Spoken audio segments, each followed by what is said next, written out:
할렐루야. 오늘은 이제 맥주 감사 주일입니다. 사실 맥주절은 이 유월절과 초막절과 함께 이스라엘의 3대 절기 중에 하나입니다. 그 이스라엘에서는 봄이 되면 보리를 그 해의 첫 수확물로 이렇게 추수를 하게 됩니다. 그래서 보리를 추수한다 이렇게 해서 맥주절 이렇게 하는 거죠. 이 맥주절에는 그 해에 처음으로 수확한 것들을 하나님께 이렇게 드리는 그런 절기였어요. 그리고 우리 한국교회에 와서는 이 맥주절을 지키는 이유가 뭐냐면 시기적으로 이제 상반기를 끝내고 하반기를 시작하는 그 시점입니다. 그래서 지난 상반기 1년의 반절을 돌아보면서 우리에게 주셨던 하나님의 은혜들을 생각하고 감사하는 기회를 가지려고 하는 거예요. 아주 의도적으로 감사하자고 이 날을 정한 겁니다. 여러분, 그래서 맥주절이 되었으니까 여러분 한번 돌아보시면서 상반기를 돌아보시면서 이 상반기에 하나님 주셨던 그 은혜들 한 번씩 생각해 보시면서 이번 한 주를 보내시기를 축복합니다. 네, 제가 지난주에 맥주자를 이렇게 준비하면서 읽었던 책 중에 하나가 감사가 내 인생의 답이다라는 책이 있었어요. 감사가 내 인생의 답이다. 근데 거기 보니까 책의 저자인 전광 목사님이 감사에 대해서 이런 말씀을 하는 겁니다. 감사는 주어진 조건이 아니라 해석을 통해 만들어가는 것이고 행복은 소유의 크기가 아니라 감사의 크기입니다. 부족하여도 감사를 잉태하는 자는 감사를 낳고 풍족하여도 불평을 잉태하는 자는 불평을 낳습니다. 이렇게 있더라고요. 제가 참 인상적이었던 글귀가 부족해도 감사를 잉태하면 감사를 낳는다라는 말이 참 이렇게 와닿았어요. 다시 말하면 이런 말이겠죠. 우리 삶에 결핍이 있다고 해도 감사를 선택한다면 우리가 감사할 수 있다라는 말입니다. 다시 한번 말씀드릴게요. 결핍이 우리 삶에 있다고 해도, 부족한 것이 우리 삶에 있다고 해도 우리가 감사를 선택하면 감사할 수 있다는 거예요. 그 책의 내용을 보면서 감사할 수 없는 상황 속에 감사한 사람들의 이야기가 그 책에 이렇게 쭉 실려 있는 걸 봤어요. 그래서 이렇게 보니까 한 여러 명의 사람들이 있는데 그 중에 지선아 사랑해라는 책 혹시 읽어보셨나요? 조금 오래전에 한 20년 전에 나온 책인데 그 지선아 사랑해의 저자였던 이지선 교수님의 그 이야기가 그 책에 실려 있더라고요. 근데 이분은 이 이지선 교수님이 어떤 분이냐면 2000년 7월 달이었어요. 2000년 7월 달에 학교에서 오빠와 함께 차를 타고 집에 돌아오는 길에 신호등에 멈춰 섰는데 음주운전자가 뒤에서 브레이크를 밟지 않고 그대로 이 차를 추돌해 버린 거예요. 그래서 이 차가 튕겨나가면서 7중 추돌 사고를 냈고 그 와중에 이 이지선 교수님은 차 밖으로 튕겨져 나가면서 차에 불이 붙고 온몸에 화상을 입게 됩니다. 그래서 전신 55%의 3도 화상을 입게 되면서 하루아침에 모든 것이 다 무너지는 그런 삶의 자리로 이렇게 빠져들게 되었죠. 병원에서 겨우 눈을 떴지만 그 후로도 수없이 죽음의 문턱을 오고 가야 했고요. 진통제 없이는 그 화상의 그 고통이 너무 심하지 않습니까? 진통제 없이는 진짜 살 수 없는 그런 고통과 싸우면서 7개월 동안 무려 30번이나 되는 수술을 했다 그래요. 그리고 그 과정에서 엄지손가락을 제외한 다른 모든 손가락에 그 한마디씩을 다 절단해야 되는 그런 수술을 받기도 했고 그 외에도 정말 많은 후유증을 이분이 안게 됩니다. 그런 이 이지선 교수님은 자신이 사고 이후의 삶에서 가장 중요한 순간을 어떻게 말하냐면 살아야겠다고 마음먹고 태도를 바꾼 순간이다 라고 이야기를 합니다. 태도를 바꾼 순간. 여기서 태도를 바꿨다는 건 어떤 의미냐면 감사의 태도를 갖기 시작한 시점을 의미하는 거예요. 이 교수님이 내가 감사를 찾아야겠다, 감사를 해야겠다라고 이렇게 마음 먹은 그 순간을 이제 태도를 바꾼 순간이라고 말하는 겁니다. 그 책 안에서 교수님이 이렇게 이야기를 해요. 매일 하루 한 가지씩 감사한 것을 찾자고 생각했다. 짧아진 손가락이지만 내 힘으로 숟가락질 할 수 있는 날, 엄지손가락으로 환자복 단추를 채울 수 있었던 날, 문고리를 잡고 문을 열 수 있게 되었던 날, 그렇게 매일 감사했다. 감사할 것이 없는 날에는 내 몸 가운데 유일하게 씻을 수 있는 그 발을 씻을 수 있음에 감사, 목소리를 들을 수 있음에 감사, 그렇게 습관처럼 하루에 한 가지씩 감사할 것을 찾으며 버텼다. 이렇게 이야기를 하고 있어요. 제가 이 글을 읽으면서 정말로 이분이 감사할 수 있는 상황이어서 감사했던 것이 아니라 그 힘든 상황 속에서도 최선을 다해 감사를 선택했구나라는 것을 이렇게 좀 생각해 볼 수 있었습니다. 여러분, 제가 오늘 말씀 제목을 감사를 선택하라 이렇게 정했어요. 우리 한번 따라해 볼까요? 감사를 선택하라. 여러분, 우리는 이 감사라는 것이 상황이 좋으면 또는 좋은 일이 생기거나 감사할 만한 상황이 오면 자연스럽게 나오는 것이 감사라고 이렇게 생각을 하지만 사실은 그렇지 않은 경우가 훨씬 더 많습니다.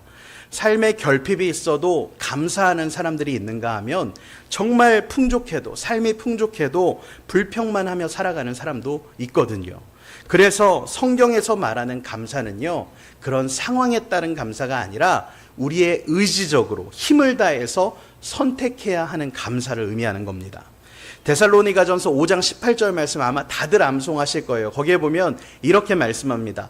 범사에 감사하라. 이것이 그리스도 예수 안에서 너희를 향하신 하나님의 뜻이니라. 할렐루야. 범사에 감사하라. 그것이 하나님의 뜻이다. 그것이 하나님의 뜻이다. 성경은 우리에게 이렇게 말합니다. 이렇게 말하지 않습니다. 되도록 감사하십시오.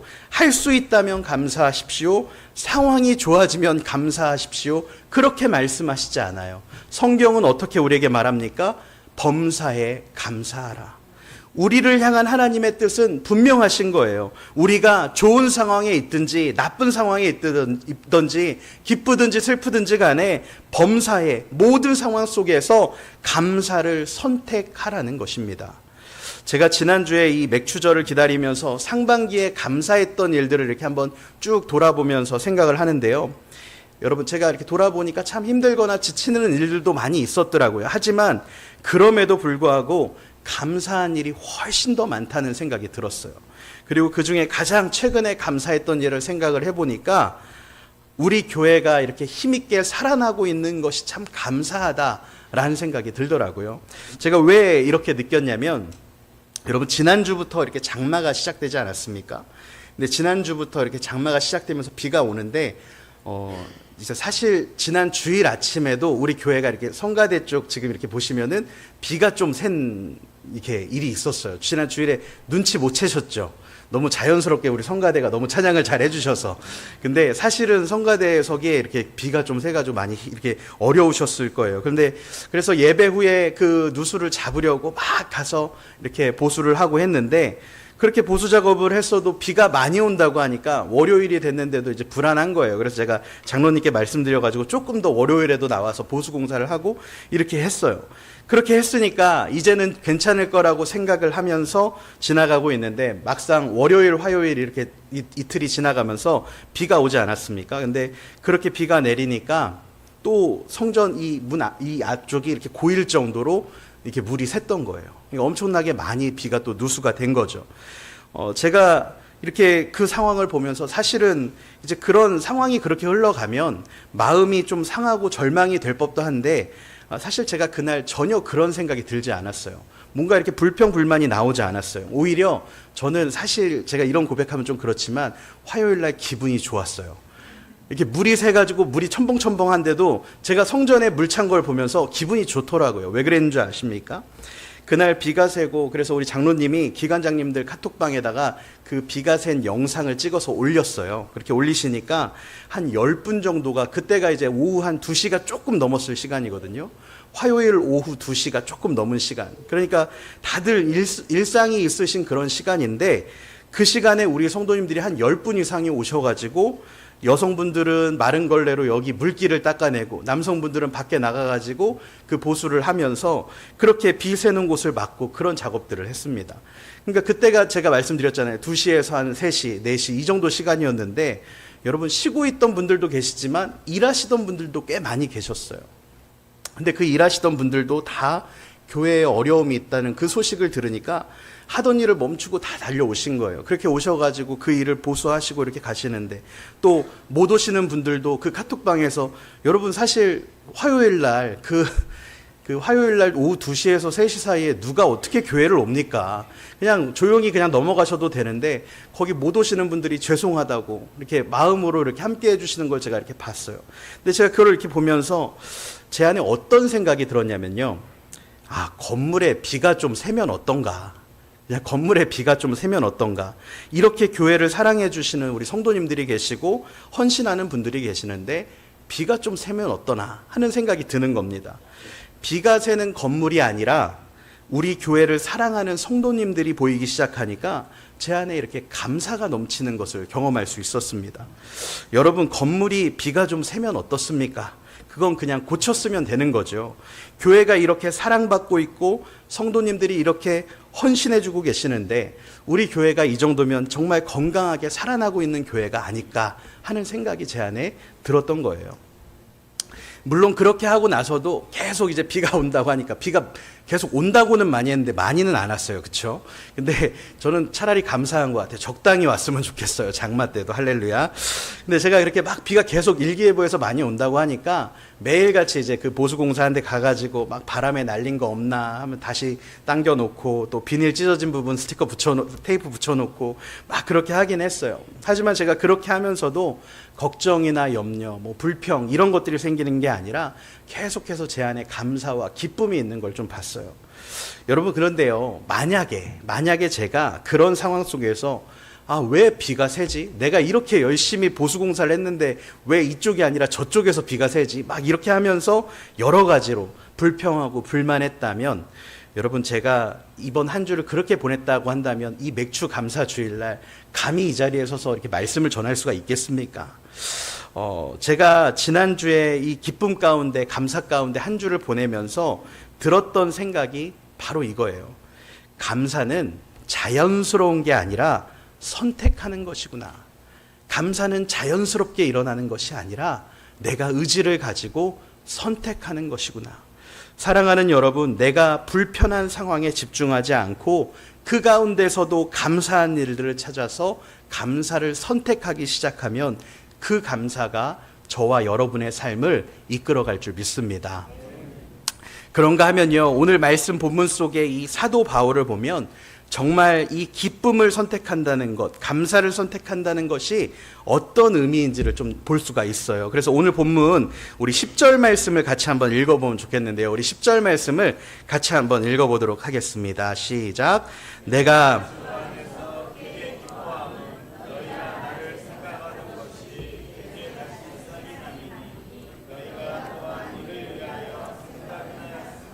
기회가 없었느니라. 아멘. 여기 보시면 뭐라고 바울이 말합니까? 내가 주 안에서 크게 기뻐한다. 내가 주 안에서 크게 기뻐하고 있다. 이렇게 고백을 해요.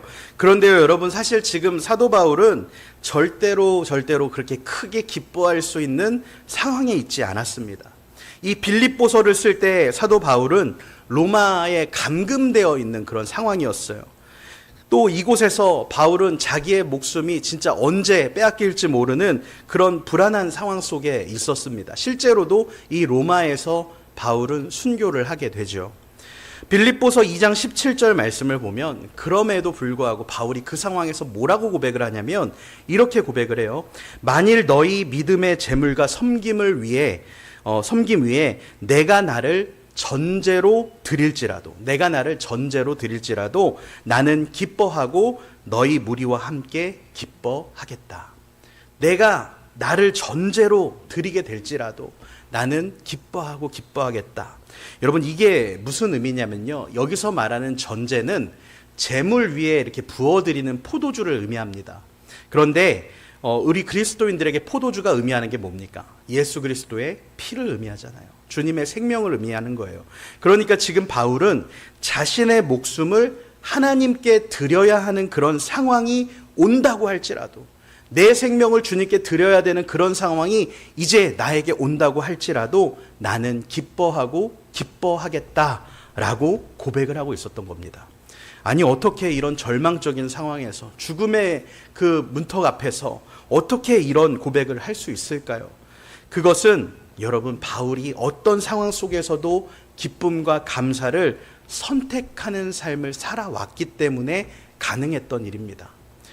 사랑하는 여러분, 바울뿐만 아니라 우리 그리스도인들, 저와 여러분에게는 이렇게 상황을 초월해서 감사와 기쁨을 선택할 수 있는 그런 기회와 가능성이 있는 줄 믿습니다. 오늘 본문 말씀을 통해서 우리가 어떤 감사를 선택하며 살아가야 하는지를 이렇게 한번 좀 나눠보려고 하는데요. 먼저 첫 번째로는요, 여러분, 우리는 어떤 상황에서도 감사할 수 있는 이 절대적 감사의 삶을 선택해야 합니다. 우리가 선택해야 하는 감사의 삶이 어떤 감사의 삶이냐면 절대적 감사의 삶이에요. 제가 왜 절대적 감사의 삶이라고 말씀드리는지 좀 한번 설명을 드릴게요. 11절과 12절 말씀 우리 본문 같이 한번 좀 읽어보도록 하겠습니다. 시작. 내가 궁핍함으로 말하는 것이 아니니라. 어떠한 형편에든지 나는 자족하기를 배웠노니 나는 비천에 처할 줄도 알고 풍부에 처할 줄도 알아. 모든 일 곧 배부름과 배고픔과 풍부와 궁핍에도 처할 줄 아는 일체의 비결을 배웠노라. 아멘. 내가 가난하든지 부유하든지 배고프든지 배부르든지 어떤 상황에 있든지 간에 나는 자족하기를 배웠다. 다시 말해서 나는 만족하기를 선택한다 라고 지금 고백하고 있는 거예요. 그러니까 바울의 기쁨과 감사는 어떤 감사입니까? 상황에 따라서 좋은 상황이면 감사하고 상황이 좋지 않으면 감사를 취소하고 하는 그런 것이 아니라는 말씀이에요. 조건에 따라 움직이지 않고 언제나 변함없는 절대적인 감사를 드리는 그 삶이 그 안에 있었던 겁니다.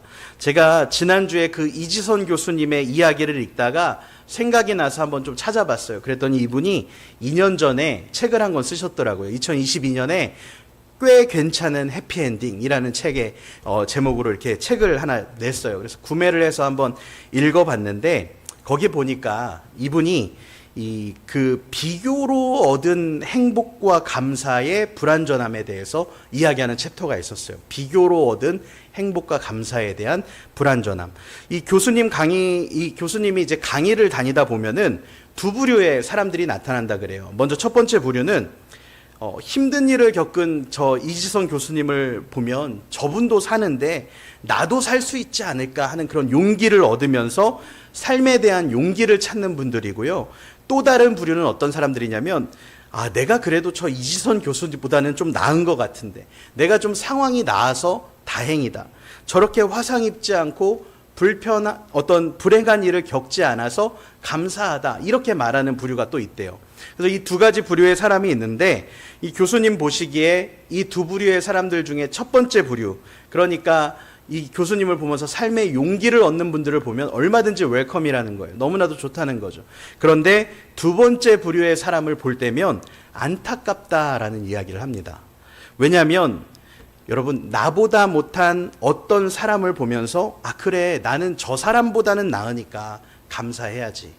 내 상황이 저것보다는 나으니까 그래도 감사하다. 이렇게 하는 그런 감사는요, 비교를 통해 얻는 감사라고 하는데 그것은 언제든지 깨어지기 쉬운 감사라는 거예요.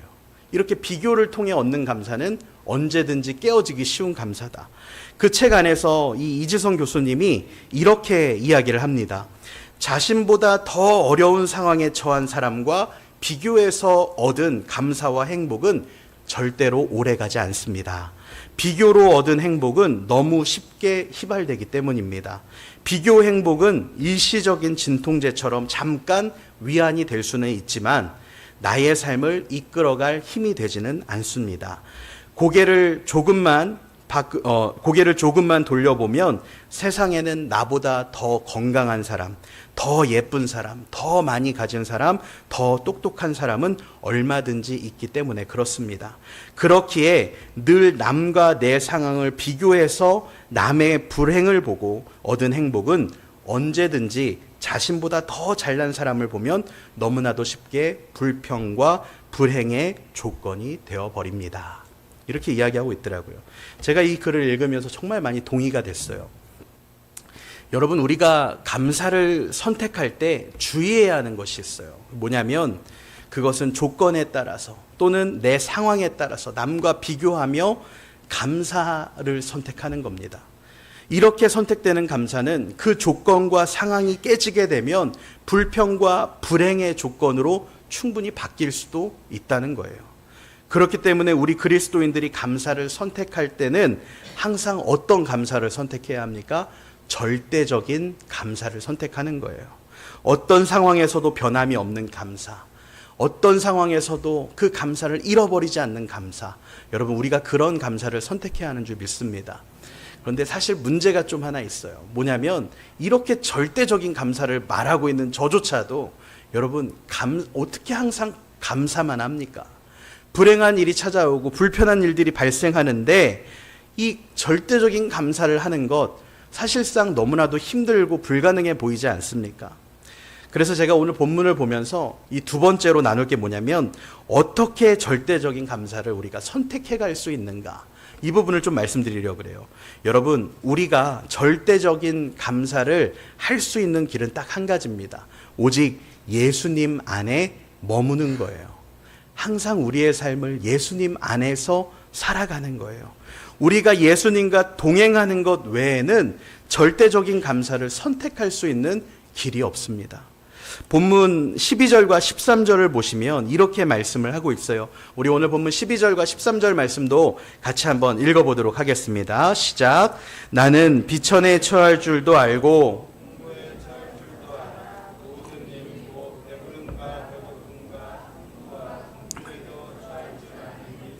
비결을 배웠노라. 내게 능력 주시는 자 안에서 내가 모든 것을 할 수 있느니라. 아멘. 여기 보시면 바울이 일체의 비결을 배웠다고 하면서 어떤 결론을 내리고 있는 거예요? 일체의 비결을 배웠다고 하면서 내게 능력 주시는 자 안에서 내가 모든 것을 할 수 있느니라. 이 말씀을 하고 있는 거예요. 내게 능력 주시는 자 안에서. 여러분, 이 13절 말씀, 빌립보서 4장 13절 거의 대부분 암송하고 계시지 않으세요? 많이들 암송하셨죠. 내게 능력 주시는 자 안에서 내가 모든 것을 할 수 있느니라. 저도 이거 중학교 때부터인가 고등학교 때부터 암송했는데 잊어버리질 않아요. 왜냐하면 너무 짧거든요. 그래서 다 암송을 하고 있어요. 그런데 이 말씀을 암송할 때 우리는 주로 강조점을 어디다 두고 암송을 합니까? 내가 모든 것을 할 수 있느니라. 여기에다가 이렇게 강조점을 두고 다들 암송하시죠. 하지만 여러분, 이 말씀이 어떻게 나온 말씀인가를 생각해 보면 오히려 우리의 강조점은 내게 능력 주시는 자 안에서, 여기에 강조점이 들어가야 합니다. 여러분, 이 말씀은 우리가 주님 안에 있을 때, 우리가 주님 안에 있을 때 비천에, 풍부에, 배고픔에, 배부름에, 어떤 상황에 처해도 능히 감사로 살아낼 수 있다라고 말씀하는 거예요. 내가 주님과 동행하는 삶을 살아갈 때, 내가 주님 안에 있을 때 모든 상황 속에서 감사할 수 있다, 기뻐할 수 있다, 이 말씀을 하고 있는 겁니다. 여러분, 한 4, 5년 전쯤을 한번 생각해 보시겠어요? 그때 우리나라 그 아침 뉴스마다 나왔던 것 중에 하나가, 그 소식 중에 하나가 뭔지 아십니까? 오늘 미세먼지가 이렇겠습니다, 저렇겠습니다 하는 내용이었어요. 혹시 기억하세요? 아침마다 그 미세먼지가 제일 큰 이슈가 됐던 때가 있어요. 한동안 그랬던 것 같아요. 한 2, 3년을 그냥 미세먼지 얘기만 하면서 그렇게 지냈던 적도 있는 것 같아요. 그래서 그 당시 많은 사람들이 미세먼지를 신경 쓰면서 스트레스를 받고 집에 다 공기청정기 한 대씩 구매하고 필터는 지금 교환 안 하시고, 그쵸? 지금 다 그렇게 살아가고 계시잖아요. 근데 미세먼지 많다고 하면 그날은 밖에도 잘 안 나가려고 하고 사람도 안 만나려고 하고 창문도 꼭꼭 닫아놓고, 그렇죠. 그렇게 많이들 살았어요. 미세먼지가 엄청나게 신경을 쓰고, 그래서 중국을 굉장히 원망하면서 많이들 그랬죠. 당군 할아버지가 털을 잘못 잡으셨다, 막 그런 이야기들도 했었어요. 그런데 그렇게 몇 년이 지나다가 코로나19가 발생을 한 겁니다. 그런데 놀랍게도 여러분, 이 코로나19가 발생한 이후로 사람들이 미세먼지에 대해서 그렇게까지 예전처럼 신경 쓰지 않기 시작했어요. 지금 미세먼지에 대해서 신경 쓰시는 분이 많나요? 거의 없어요. 다들 코로나를 기점으로 해서는 더 이상 이제 미세먼지가 보이지 않는 거예요. 더 큰 문제가 눈앞에 발생하니까 미세먼지 정도 되는 그런 문제는 그냥 생각도 안 하게 된 겁니다. 근데 제가 그 일을 돌아보면서 이런 생각이 들었어요. 아, 어쩌면 우리 삶에서 경험하는 문제의 진짜 문제는 우리가 그 문제에 붙잡혀서 정말 봐야 하는 것을 보지 못하게 되는 것이 아닐까 하는 생각이 들었어요. 문제에 붙잡혀서 진짜로 봐야 하는 것을 보지 못하게 되는 거. 여러분, 그게 정말 문제이지 않을까요? 사랑하는 여러분, 우리가 문제에만 집중하면서 살아가다 보면 지금 내 삶을 인도하고 계시는 하나님의 은혜가 보이지 않게 됩니다.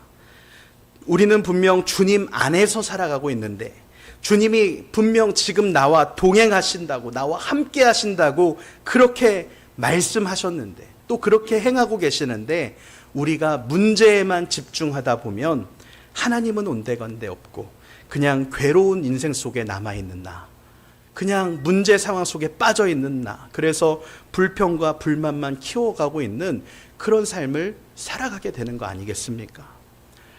찬송가 438장에 보면 내 영혼이 은총 입어라는 찬양이 있어요. 제가 너무 좋아하는 찬양인데 그 찬양의 3절에 보면 이런 찬양이 있죠.